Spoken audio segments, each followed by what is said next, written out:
የለብሰው ልብስ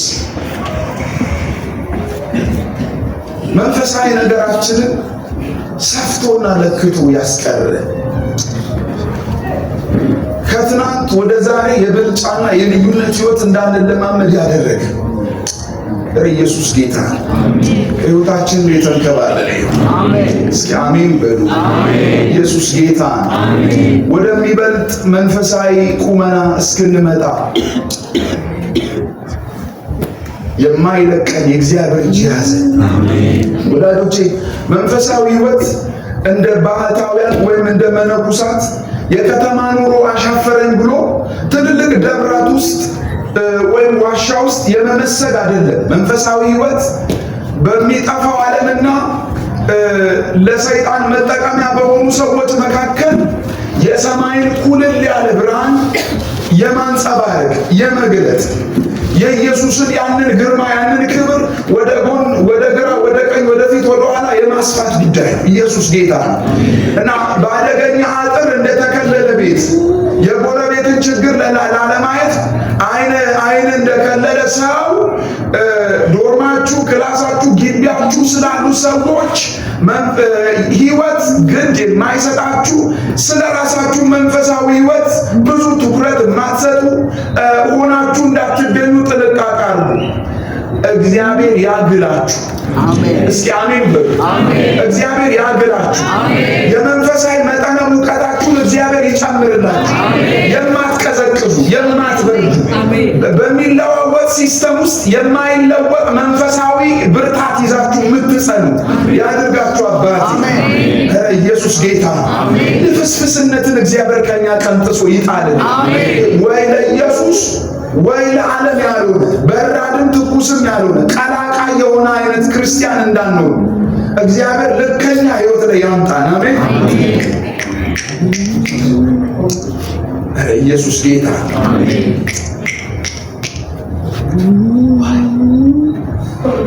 ክብር ለኢየሱስ ይሁን። እኔ የሚቀጥለውን የቤተ ክርስቲያን ተስፋ ማስበው እናንተ ውስጥ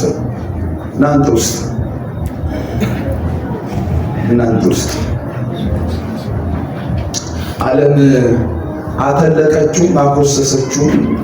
በህይወቱ ውስጥ ክብር ዝና መጣም ቀረ፣ ሀብት ብልጥግና አገኘም አጣ፣ ብዙ ግድም አይለው፣ ግን ትኩረቱ ኢየሱስ ላይ የተተከለ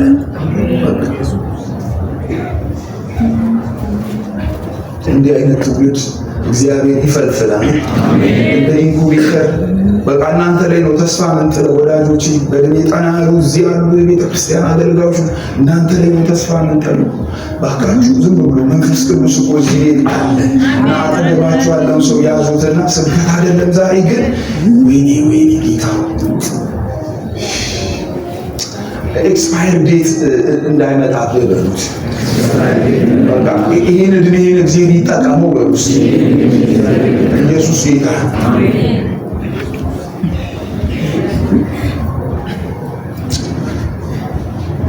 ጌታ ይባረክ።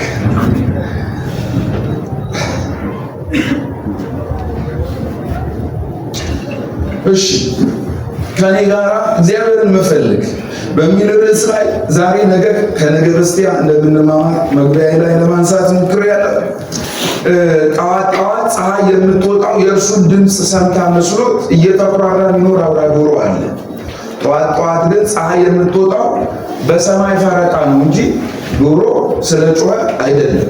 እና አንዳንድ ሰዎች የእግዚአብሔር መለኮታዊ ጥሪ ወይም የእግዚአብሔር በሕይወታቸው ውስጥ ያለ ዓላማ ከትናንት ወደ ዛሬ እንዳሻገራቸው ይዘነጉታል። እና ማለዳ ከእንቅልፍ ሲነቁ ጌታ ሆይ ደህና አደርክ ከሚልና ሲመለሱ ደህና አደርክ ከሚል ሰላምታ በስተቀር ከሰማይ ጋር ንክኪ የሌላቸው እግዚአብሔር ብዙ ትዝም አይላቸው እና የደስታቸው ሰሞን የሚያስታውሱት አይነት ሰዎች አይደለም። እና ዛሬ እግዚአብሔርን ስለመፈለግ ስንማማር በደንብ የናጡት ትተን ወይም መንፈሳዊ ዓለም ውስጥ እጅ አንስተን የተቀበልነውን አምላክ አምነን ከሱ ጋር ጉዞ ስንጀምር ከጀመርንበትም ጊዜ አንስቶ ከዚህች ምድር አጠናቀን ሕይወትን ተሰንብተን እስክንሄድ ድረስ በሕይወታችን ውስጥ ስላለ ዘላቂ ስለሆነ ጉዳይ ልንነጋገር ነው። እግዚአብሔርን ስለመፈለግ ስንል በጣም እንደዚህ መረዋ ድምፅ ወይም ሰለክላካ የሆነ ዜማ ያላቸው ሰዎች ምስራቅ ላይ ቆመው እያቀነቀኑ ከፊት እየመሩን በሚነግሩን አይነት ዜማ በቃ ጥቂት ጊዜ ሙቀት ተካፍሎ ከመሄድ ያለፈ እና እንደዚህ አይነት ክሩሴድ ኮንፈረንሶች ፕሮግራሞች ላይ ብቻ ወደ ላይም ዘሎ ወደ ታችን ተንከባሎ ከመውጣት ያለፈ የህይወት መሪ ላይፍ ስታይል ያደረገ እግዚአብሔርን መፈለግ የህይወቱ ስርዓት የህይወቱ ዘይቤ የሆነ አይነት ትውልድ የማየት ትልቅ ትልም ያለው ትምህርት ስለሆነ ብራችሁን ከማስታወሻ ብቻ ሳይሆን ልባችሁን ከእግዚአብሔር ጋር በደንብ በማነካካት እንድትሰሙኝ ጥሪ ለማድረግ እወዳለሁ። እንግዲህ ዛሬ የምንመለከተው መግቢያ ስለሆነ በጣም መጽሐፍ ቅዱሳዊ የሆነ ክፍል ላይ ብዙ አልሰነብትም። እንግዲህ እግዚአብሔርን ስለመፈለግ ከመነጋገራችን በፊት ከዚህ በፊት ያሉትን እንደምታውቁት ይሄ በኢትዮጵያ ወንጌላውያን ክርስቲያን ተማሪዎች ህብረት ኢቫሱ በሳውላ ያለ የተማሪዎች ፌሎሺፕ ነው እና ላስቲር ንጉሱን መከተል በሚል ሀሳብ ስንማማር ነበረ። ከዛ በፊት ደግሞ ታማኝ የመንግስቱ አገልጋዮች የሚል ላስቲር የማቴዎስ ወንጌል ሀተታ ነው ያየነው። ከዛ ካቻምና ደግሞ ታማኝ የመንግስቱ አገልጋዮች በሚል ሀሳብ በኤርሚያስ መጽሐፍ ላይ ቆይን። ከዛ በፊት ደግሞ ታማኝ የመንግስቱ ምስክሮች በሚል ሀሳብ ራእይ መጽሐፍ ላይ ቆይን። ከዛ በፊት ደግሞ የመንግስቱ ቅሬታዎች በሚል ሀሳብ ትንቢተ ዳንኤል ላይ ቆይን። ከዛ በፊት ደግሞ የመንግስቱ እሴቶችን መኖር በሚል ማቴዎስ ወንጌል ላይ ቆይን። እንግዲህ ያለፉትን 6 ዓመታትን ያስታወስኳቸው እንግዲህ በጌታ ቸርነት እኔ እዚህ አገልግሎት ውስጥ 7 ዓመት ቆይቻለሁ። እንግዲህ አሁን በዚህ ዓመት የምንመለከተው ይሄ እግዚአብሔርን መፈለግ ወይም ሲኪንግ ጋድ የሚለው ሀሳብ እንዲሁ የተወለደ አይደለም። የአዋጅ ቃል አይደለም። እንደምታውቁት ዘንድሮ በጣም ብዙ አዋጆች አሉ። ያው እዚህ ጋር ካሜራ ስላለ በእግዚአብሔር ትሕትና ይሄንን አወራለሁ። የማጨድ ዓመታችን ተብሎ በጣም ብዙ ስንበትን ኖረናል። የከፍታ ዓመታችን ተብሎ በጣም ብዙ ቀበቶ ስንፈታ ስናለቅስ ኖረናል እና የሰላምና የብልጽግና ዓመትም ተብሎ በጣም ደሳሳ ጎጆችን ብቻ ሳይሆን ቤተ መንግስትን ሳይቀር የነቀነቀ የረሃብ አለንጋ የማጣት ችግር ብዙ ስናሳልፍ ኖረናል እና ያው በጣም በእግዚአብሔር ትሕትና ይሄንን ምላችሁ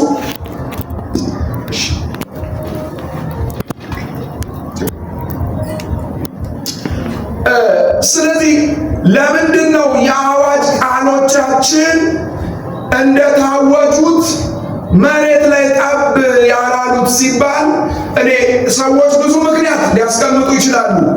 እኔ ግን የሚመስለኝ የአዋጅ ቃል የአቋም ቃል ካልሆነ ፋይዳ የለውም ማለት ዲክላሬሽን ዲሞንስትሬሽን ከሌለው ትርጉም የለውም እና በከንፈሮቻችን የምንናገራቸው ቃላት በእግራችን ለመኖር የሚሆን አቋምና ቁርጠኝነት ካላሳየንባቸው ንፋስ የመከተል ያህል ይመስሉኛል እና ይሄ እግዚአብሔርን መፈለግ የሚለው ሀሳብ የዓመቱ የአዋጅ ሳይሆን የአቋም ቃል ነው። ሕይወታችንን ከዚህ አንጻር የምንቀርጽበት አኗኗራችንን በተለይ ተማሪዎች ከዶርም አንስቶ እስከ ግቢያችሁ በር በተዘረጋ የእግዚአብሔር መንግስት ውስጥ ይህንን አይነት የህይወት ስርዓት በመኖር አንድም ሰማይ በእናንተ ህይወት ያሰበው እንዲፈጸም፣ ሁለትም ደግሞ በሌሎች ሰዎች ላይ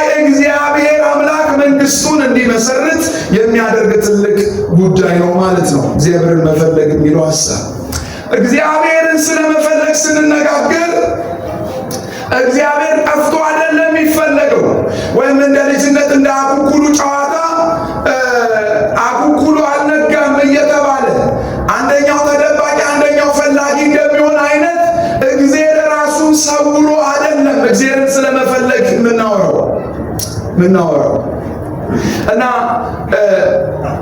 አንድ ጸሐፊ ቅዱስ አውግስቲኖስ ሲናገር seeking God is the great adventure ይላል እና እግዚአብሔርን መፈለግ ትልልቅ አማዞን ጫካዎች ውስጥ የጠፋ ሰውም ሆነ እንስሳ በትልልቅ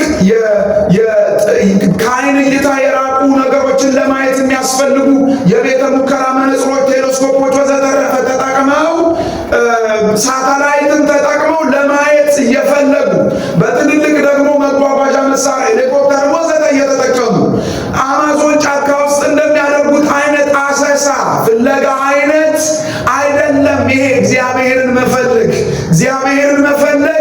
የተገኘ አንድ አምላክ አለ። የጠፋ ነው እኛንን ግን እግዚአብሔር ከጠፋንበት ፈልጎ አግኝቶናል። የተገኘን እኛ ደግሞ ፈልጎ ላገኘን ለእግዚአብሔር የምንሰጠው የህይወት ምላሽ ነው። እግዚአብሔርን መፈለግ ማለት የህይወት ምላሽ ነው። ወስዳችኋል ወዳጆቼ። እንግዲህ እንደምታውቁት እግዚአብሔርን የመፈለግ ዝንባሌ በተፈጥሯችን አልነበረም። ቅዱስ አውግስቲኖስ አምስተኛው የመቶ ክፍለ ዘመን የቤተ ክርስቲያን አባት ሲናገር አዳም በገነት ውስጥ 7 ዓመት ቆይቷል። እንደምታውቁት የአዳም የንጽህና ህይወቱ 2 ምዕራፍ ነው። ምዕራፍ 3 ላይ ሲወድቅ ታያላችሁ። አዳም ከእግዚአብሔር ክብር ሲጎድል እግዚአብሔር በጨለማ በምሽትም የእግዚአብሔር ድምፅ በገነት መካከል ሲመላለስ ሰማ ይላል እና እግዚአብሔር አዳም ወዴት ነህ ሲል ታያላችሁ። ዘፍጥረት ምዕራፍ 3 በተለይ ከቁጥር 10 ጀምሮ ወዴት ነህ? ይሄ ወዴት ነህ የሚለው ጥያቄ እንደምታውቁት አምላካችን እግዚአብሔር ጣራ ሳይነድል መጋረጃ ሳይገልጥ ግድግዳ ሳያፈርስ ሁሉንም ያይ አምላክ ነው። አይኖቹ ነበልባል ናቸው። አዳም ወዴት ነህ ብሎ እግዚአብሔር የጠየቀው አዳም ያለበት ጠፍቶት ሳይሆን አዳም እንደጠፋ እንዲያውቅ እግዚአብሔር እየጠቆመው ወዴት ነህ? አንዳንድ ትልልቅ መስሪያ ቤቶች ላይ ጥበቃዎች የሚያቀርቡት ቃል ነው። በተለይ የተገተሩ ህንፃዎች ላይ አንዳንድ ተቋማትን ወይም በተቋማት የሚያስተዳድሩ ሰዎችን ለማግኘት ስትሄዱ ታች ቁልቁል ላይ ያሉ ሰዎች ወዴት ነህ ይሏቸዋል። ወዴት ነህ የሚሏችሁ እነሱ እናንተ የምትሄዱበት ህንፃ ያለበት ቦታ ጠፍቷቸው አይደለም፣ ያውቁታል ምን የት እንዳለ። ወዴት ነው የሚሏችሁ እናንተ የምትሄዱበትን ቦታ እንድታውቁ ነው፣ እንዳጠፉ ነው ማለት ነው። እግዚአብሔር አዳም ወዴት ነህ ሲል በገነት መካከል ሲፈልገው ታያላችሁ። እና በተፈጥሯችን እግዚአብሔርን የመፈለግ ዝንባሌ ሳይሆን ከእግዚአብሔር የመሸሽ ዝንባሌ ነው የነበረ። እንዴት ሲባል የምናስታውሰው ነው። አዳም ኃጢአትን በሰራ ጊዜ ከእግዚአብሔር ፊት ነው የሸሸው። እና ከእግዚአብሔር ፊት እንደምታውቁት መሸሽ አይቻልም። የእግዚአብሔር አይኖች በምድር ሁሉ ላይ ስለሆኑ መጽሐፍ እንደሚናገር ክፉንም ደጉንም ያያሉ ስለሚል። ታዲያ ግን አዳም ትንሽዬ ቅጠል ፀሐይን ሳይጠቀም ዓለምን የሚያይ አምላክን አዳም በቅጠል ተከልሎ ሊያመልጠው ፈለገ። እግዚአብሔር ግን መጣ እና ሲጠፉ የሚፈልግ አምላክ እግዚአብሔር ለአዳም የፍለጋ ድምፅ ብቻ ሰጥቶ አልቀረም። በቃል ወደ ፈጠረው ዓለም በገነት አዳምን በድምፅ እንደፈለገ በቃል ወደ ፈጠረው ዓለም ደግሞ በጠባብ ደረት ባጭር ቁመት መሬት መጥቶ ደግሞ እግዚአብሔር በልጁ በኢየሱስ ፈልጎናል። እግዚአብሔር አዳምን ገነት ውስጥ መፈለግ ከጀመረበት ጊዜ ጀምሮ ኢየሱስ ወደዚህ ዓለም እስኪመጣ እንደምታውቁት ከአዳም እስከ ኢየሱስ 6500 ዓመት ነው። በ6500 ዓመት ሁሉ እግዚአብሔር የጠፋውን የሰውን ልጅ ሲፈልግ ነው የኖረው። አዳም እንደምታውቁት ገነት ውስጥ የጎደለው ከፓፓያ ከማንጎና ከብርቱካን አይደለም፣ የጎደለው ከእግዚአብሔር ነው። አዳም ሰማይን የተቀማው፣ አዳም መለኮትን የተነጠቀው። ይህንን ያደረገው ግን ኃጢአት ነው። እንደምታውቁት ይሄ አዳም ገነት ውስጥ የተቀማው እግዚአብሔር እንደሆነ ያውቃል። እግዚአብሔር ብቻ ሳይሆን በባህሪው የተቀማው አምላክ እንደሆነ ያውቃል። ለዚህ ነው ከገነት በኋላ አዳምን ስታገኙት የተቀማውን እግዚአብሔርን የሚያህለውን ሸለቆ በብዙ መንገድ ሊሞላው ሲታገል ታያላችሁ። አንዴ አማልክት እየሰየመ ተራራን፣ ዛፍን፣ ውሃን እየሰየመ አምላኬ ነው ሲል የተነጠቀው አምላክ እንደሆነ ያውቃል።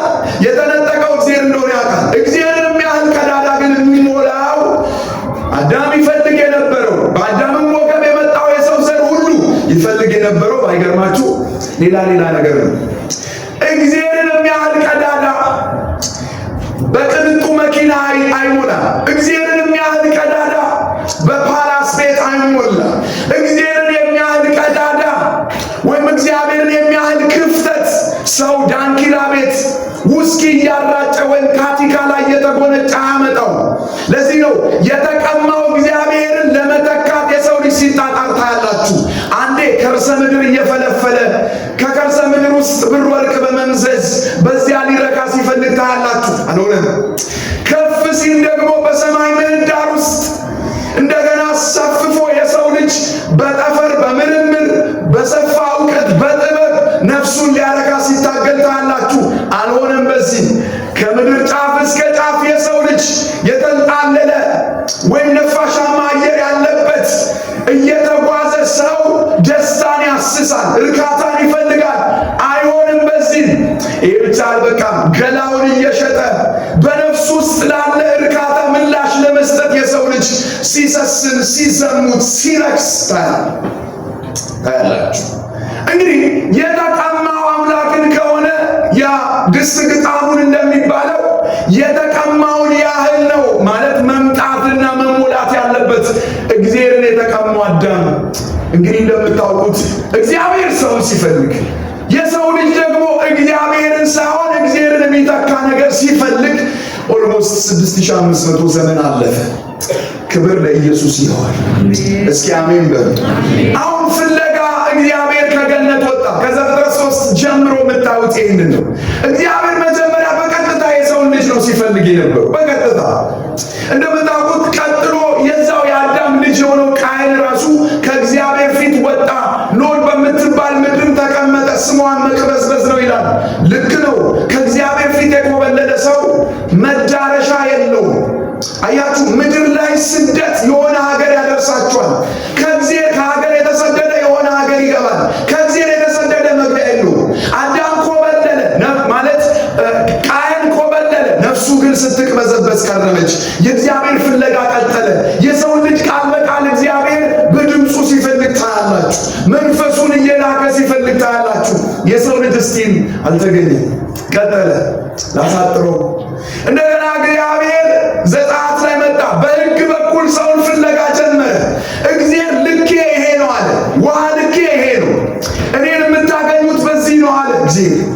እና ሕግን እግዚአብሔር ቱምቢ አድርጎ ሰጣቸው፣ ሰዎች በሕጉ በኩል እንዲያገኙት። እግዚአብሔር በሕግ ፍለጋ ቀጠለ።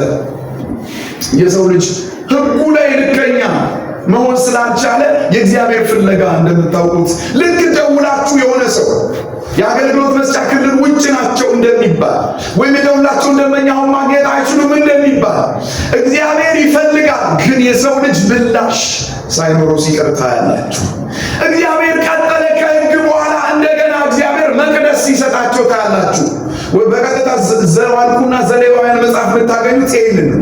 መቅደስ ሰጧቸው። በመቅደሱ በኩል እንደገና የሰውን ልጅ ሲፈልግ ታያላችሁ። ወደ መጀመሪያው አዳም ወደ ተነጠቀው የሕይወት ስርዓት ወደ መንፈሳዊ ዓለም ሰውን መዞ ሊያስጠጋ እግዚአብሔር ልከኛ የሆነ መንገድ ሲመጣ ታያላችሁ። እንደገና የሰው ልጅ ሲሸሽ ነው የምታገኙት፣ ሲሮጥ ነው የምታገኙት፣ ከእግዚአብሔር ሲርቅ ነው የምታገኙት። አላገኛቸውም እግዚአብሔር። ኦብቪየስሊ መቅደሱን ሰርቷል በመካከላቸው፣ ግን መቅደስ ውስጥ እግዚአብሔር የሚፈልገውን ሕይወት ሲኖሩ አታዩ። እግዚአብሔር ቀጠለ። እንደገና በመቅደሱ ስላልተሳካ እግዚአብሔር ነቢያቱን ወደ ምድር ሲልክ ታያላችሁ። እና እነዚህ ነቢያት የእግዚአብሔር አንደበት ሆነው ሕዝቡን ወደ እግዚአብሔር ለመመለስ የመጡ መካከለኛ ናቸው። ግን ስቲል ነቢያቱ በዘመን እንደምታውቁት ኦልሞስት የሰሜንን የደቡብ